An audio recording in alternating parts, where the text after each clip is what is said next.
So we're back in the garage. Well, I don't know about back. I'm back in the garage. This camera hasn't been here a long time.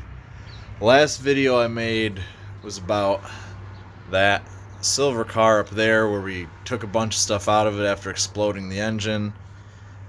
So we're back, finally, after hundreds of years, to the Miata. And you'll see maybe why it's been in the garage forever, because there's this large black thingy with a pulley on it that didn't used to be here before. Now, this is not actually installed yet. What I have done so far is so let's start let's start at the beginning. Let's try this again. This is a fast forward supercharger kit. So we did all the removal, and then while I had everything apart, I did the timing belt, I did the cam seals, I did the crank seal, I replaced a lot of coolant hoses, that one, one of the heater hoses, not that one because it's a pain to get to the other end of it, so I didn't feel like doing it. Replaced the radiator because it still had the original radiator in it, and everyone says that, I mean, they're 30 years old now, so this plastic part is eventually going to crack and just explode, and then you're going to be sitting on the side of the road somewhere with no way to get home because your radiator is just going to be dumping coolant everywhere. So radiator, timing belt, both done. New spark plugs that came with the supercharger kit are in. Those wires are pretty much brand new. They've been sitting a while, but they were put on the car like maybe 5,000 miles before I did this. So I got the new intake bottom piece on. That's this big old blob down here. New alternator bracket because the old one doesn't clear that intake base. And then you got the new fuel rail on with the old injectors with all new O-rings and everything. And then new connectors because I broke one of the connectors when I took them off. Unfortunately, as you can see, that front one is zip tied on there because apparently I broke the thing off the injector that the connector clips into. So I'm hoping that this will work. I don't think it's going to come off. It's on there just as tight, if not tighter, than the ones that are clicked in. So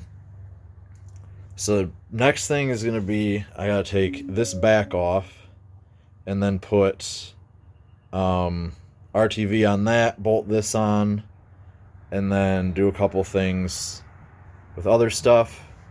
The other problem I ran into, which isn't as big of a problem as I thought, is the ABS module on these earlier Miatas, at least from what I've seen, is bigger than the one on the like 94 and up. And I thought it wasn't even going to clear, but so far I kind of mocked it up and it looks like you can see the this bracket is just barely clearing over here, but these lines used to run along the side, so I had to pull them out of the way. And then this wiring harness for the ABS module used to route around here, and then you can see those two screw holes there, or bolt holes, whatever you want to call them. Those had these ring clamps on them, and so the wiring ran around this way. So because there's no space, I'm running around that way. But I've got the throttle body and everything right here.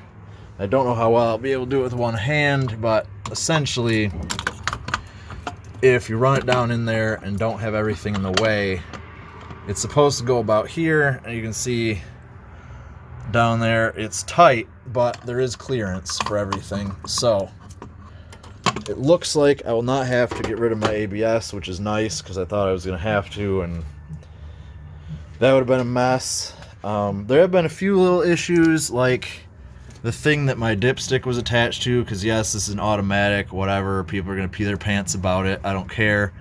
There's nothing for this to attach to anymore, and there's a like transmission air vent tube back here that I think was attached to the same thing. That has nothing to attach to anymore. And then the engine loop thing, the little hanger, had to take that off so that I can put the fitting on here for the fuel. And then the one to go here it barely clears that. If I wanted to put the fuel pressure regulator at this end, which is what the instructions recommend. I can't because this block is in the way. So the fuel pressure regulator is going to have to go back there, and then the fuel supply is going to have to go here. And then that, I believe, I haven't looked through the instructions yet, but this looks like that's going to be my line to go to the 5th injector, which is right here on the throttle body.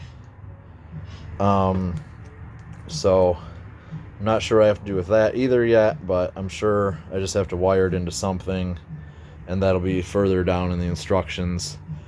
That's the only downside that I've run into, really, is that these instructions are made using a newer Miata, and so there's things that tell you to remove that my car doesn't have, or that my car has in different places, but I've been able to figure it all out. And the guy that sells these kits is really helpful. If you do have an issue and you email him, he gets back to you pretty quick and tries to figure out how you need to do something different to get it to work.